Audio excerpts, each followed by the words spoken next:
Hello guys, welcome back to my YouTube channel. ഇന്ന് നമ്മൾ പോകുന്നത് ആദിയോഗി കോയമ്പത്തൂർ ഇഷ ഫൗണ്ടേഷനിലേക്കാണ് കേട്ടോ. തുംകൂർ ടു കോയമ്പത്തൂർ ട്രെയിനിന് വേണ്ടിയിട്ട് പെർ ഹെഡ് 145 രൂപയായിരുന്നു ഞങ്ങൾക്ക് ആയിട്ടുണ്ടായിരുന്നത്. അവിടെ എത്തി ഞങ്ങൾ AC റൂം എടുത്ത് ഫ്രഷായി 25 രൂപയായി. ആൻഡ് ബാഗ് നിങ്ങൾ അവിടെ കൊടുത്തിട്ടുണ്ടായിരുന്നു പുറത്ത്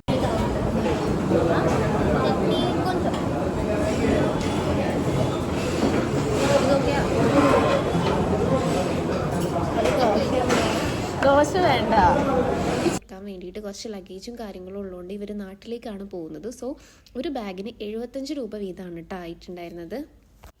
പിന്നെ ഞങ്ങൾ നേരെ വന്നത് റെയിൽവേ സ്റ്റേഷൻ്റെ ഓപ്പോസിറ്റ് സൈഡിലുള്ള റെസ്റ്റോറൻറ്റിലേക്കായിരുന്നു. രാവിലത്തെ ബ്രേക്ക്ഫാസ്റ്റ് കഴിക്കാൻ വേണ്ടിയിട്ട് മസാല ദോശ അതേപോലെ തന്നെ ഒരു ചായയും ഓർഡർ ചെയ്തിട്ടുണ്ടായിരുന്നത്. 110 രൂപയാണ് കേട്ടോ റേറ്റ് ആയിട്ടുണ്ടായിരുന്നത്. കോയമ്പത്തൂർ റെയിൽവേ സ്റ്റേഷനിൽ നിന്ന് കോയമ്പത്തൂർ മെഡിക്കൽ കോളേജിലേക്ക് വാക്കബിൾ ഡിസ്റ്റൻസ് മാത്രമായിരുന്നുള്ളൂ. അവിടുന്ന് നേരെ ഓപ്പോസിറ്റ് നിൽക്കുകയാണെങ്കിൽ നമുക്ക് ബസ് കിട്ടുന്നതാണ്.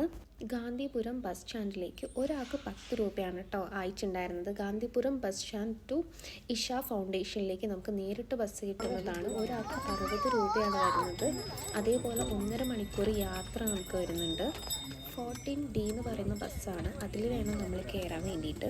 നമ്മൾ ഡയറക്റ്റ് കയറിയിട്ടുണ്ടായിരുന്നത് യോഗ സെൻറ്ററിലേക്കാണ് കേട്ടോ. പക്ഷേ അവിടെ നമുക്ക് ബാഗും കാര്യങ്ങളും ഫോണൊന്നും അലോഡ് അല്ല. അതുകൊണ്ട് തന്നെ അതെല്ലാം ഔട്ട്സൈഡ് കൊടുത്തതാണ്.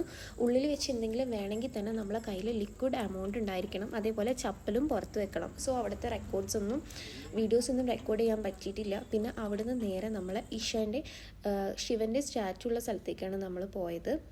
അതിന് നമുക്ക് കാളവണ്ടിക്ക് ഒരാൾക്ക് 10 രൂപ വെച്ചിട്ടാട്ടോ ആയത്. ഇങ്ങനെ പിടിക്കുക അല്ലെങ്കിൽ ഇങ്ങനെ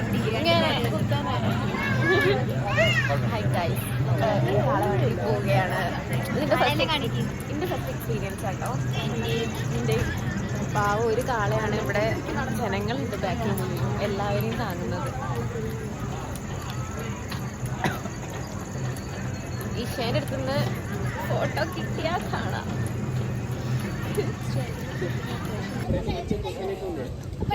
காட்சியாக வழங்குகிறது ஆதியோகி திவ்ய தரிசனம். இந்த நிகழ்ச்சி அனைத்து நாட்களின் போதும் நடைபெறும். இந்த 3D காட்சி